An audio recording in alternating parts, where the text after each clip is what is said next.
जम्मू कश्मीर के पहलगाम में आतंकवादी हमले के बाद भारत ने पाकिस्तान के खिलाफ ऑपरेशन सिंदूर चलाया। इस ऑपरेशन के माध्यम से पाकिस्तानियों ने जिन जिन आतंकवादी संगठन को संरक्षण दिया था, प्रोटेक्शन दिया था, उनके सटीक ठिकानों पर हमला किया गया और जो आतंकवादियों के जो ट्रेनिंग सेंटर हुआ करता था लगभग तबाह कर दिया गया। बात तो यह पुरानी है, अब यह बात नहीं। क्या है रही बात नुकसान की, नुकसान दोनों तरफ ही हुआ है। युद्ध का अपना एक नियम है और युद्ध में बलिदान मांगता है। बलिदान दोनों तरफ से हो सकता है, पक्ष और विपक्ष की तरफ से, और यह जो सिचुएशन पे निर्भर करता है कि कौन कितना मजबूत है, कौन कितना कमजोर है। अब आगे बढ़ते हुए इस सवाल में यह आता है कि भारत ने अभी तक कोई ऑफिशियल अनाउंसमेंट नहीं किया है कि पाकिस्तानियों के द्वारा हमें कितना नुकसान पहुंचा है, और पाकिस्तान के सोचने से भी ज्यादा हिंदुस्तान के सैनिकों ने उन पर जो हमला किया, उनकी सोच से भी ज्यादा हमने उसे नुकसान पहुंचाया। लेकिन उसे हमें मतलब पाकिस्तानियों ने हमें कितना नुकसान पहुंचाया है, गवर्नमेंट ऑफ इंडिया की तरफ से कोई भी ऑफिशियल रिपोर्ट नहीं आई है।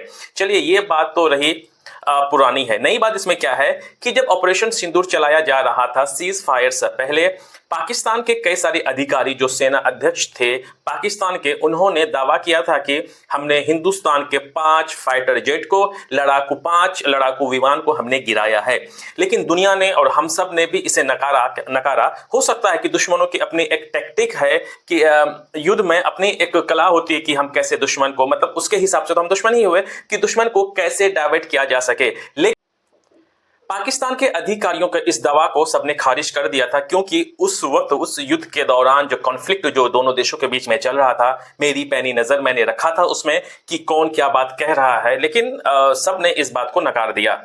अब सवाल यहां पर चौंकाने वाली ये आती है कि उसी समय हमारे देश के जो लीडर ऑफ अपोजिशन, जो विपक्ष के नेता हैं श्री राहुल गांधी जी, उन्होंने कहा था कि पाकिस्तानियों के द्वारा हमारे 5 फाइटर जेट को नुकसान पहुंचाया है, उसने गिराया है। लेकिन किसी ने विश्वास नहीं किया। हाँ, हो सकता है कि क्योंकि लीडर ऑफ अपोजिशन है, हो सकता है कि अपोजिशन की अपनी एक चाल हो जो रूलिंग पार्टी है उसके खिलाफ उसको नीचे दिखाने का। और उसी के क्रम में बीजेपी के बहुत बड़े नेता और राज्य में और केंद्र में कई बार मंत्री रह चुके हैं, वो हैं स्वामी सुब्रमण्यम, जो कि पहले बीजेपी के सदस्य हुआ करते थे, अब उनकी दूरी बीजेपी से हो गई है। उनका पॉडकास्ट में उसने इंफॉर्मेशन दी, उसने बताया कि हाँ, ऑपरेशन सिंदूर में पाकिस्तानियों ने हमारे कई सारे फाइटर जेट को गिराया है। वहां पर भी लगभग उसने काउंटिंग 5 बताई है। यह सब को भी उतना ज्यादा जो ठोस नहीं माना जा सकता था। हो सकता है कि लीडर ऑफ ऑपोजिशन है राहुल गांधी जी, उसका भी अलग एक मतलब हो सकता है। सुब्रमण्यम अय्यर की अभी मोदी जी से जो है उनकी थोड़ी ताल्लुकात, थोड़ी सी दूरी बनी हुई है। हो सकता है कि उनका जो रूलिंग पार्टी है उन पे जो है अपने हिसाब से वो बात रख सकते हैं। तथ्यात्मक कोई चीजें नहीं थी। और शॉकिंग सबसे बड़ी बात यहां पर यह है कि इन बातों को अब खारिज नहीं किया जा सकता है। मैं बार बार अब रिपीट कर रहा हूं कि इसलिए खारिज नहीं किया जा सकता है क्योंकि हमारे देश के जो सेना अध्यक्ष हैं, CDS हैं, जनरल अनिल चौहान, उसने भी अब यह बात माना है कि उन पाकिस्तानियों ने ऑपरेशन सिंदूर के दौरान हमारे फाइटर जेट को गिराया है। ये बहुत बड़ी बात है कि हमारे देश के जो सेना अध्यक्ष है ऑफिशियली रूप से उसने माना है, क्योंकि अभी इसकी पुष्टि जो है सेना अध्यक्ष, जाहिर सी बात है उनको सारी बात मालूम होगी, जो वक्त के साथ साथ हमें उस समय ना बताया गया हो, हम भारतीयों को ना बताया गया हो, लेकिन बातें धीरे धीरे सामने आ रही हैं। अब इस बात पे कोई संदेह नहीं है कि पाकिस्तानियों ने हमारे कितने जेट गिराए हैं। सवाल यहां पर यह है कि कितने जेट गिराए हैं, क्या उसमें से राफेल शामिल था या फिर कोई और फाइटर जेट। अब यहां सवाल यह बनता है कि आखिर हम भारतीयों से यह बात क्यों छिपाया गया। इतिहास इस बात का गवाह है कि हमें कभी भी किसी को भी दुश्मन को कमजोर नहीं समझना चाहिए।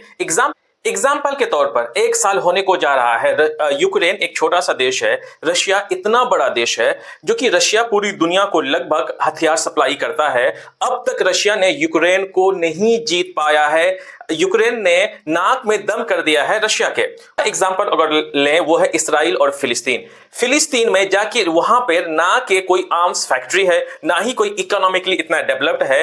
दुनिया में हथियार के मामले में टॉप 10 में आता है। वह अब तक 650 दिन के बाद होने के बावजूद भी इसराइल ने फिलिस्तीन में, गजा में कब्जा नहीं कर पाया है। इसी बात का इतिहास हमें सिखाता है कि हमें या किसी को भी दुश्मन को कमजोर नहीं समझना चाहिए। जब हमें दुश्मन से जब पाला पड़े तो हमें उनको जो बहादुरी से हम उनका सामना करें और फायदा नुकसान जो भी रहे तो वो हमारे जनता को, खास करके जो लोकतांत्रिक देश है, उन्हें जनता को जवाबदेही देना सरकार की जिम्मेदारी बनती है, या फिर उस सिचुएशन में जो सच्चाई को जो छुपाता है वो कायरता के लिस्ट में आता है। लेकिन मुझे यह कहते हुए बहुत गर्व हो रहा है कि हमारे देश के सेना पे, हमारे देश के सेना के पास जिस जिस तरह के हथियार हैं, उन हथियारों पे मुझे जरा सा भी संदेह नहीं है। बड़े से बड़े दुश्मन को ढेर किया जा सकता है अगर सही समय सही जगह पर अगर निशाना लगाया जाए तो।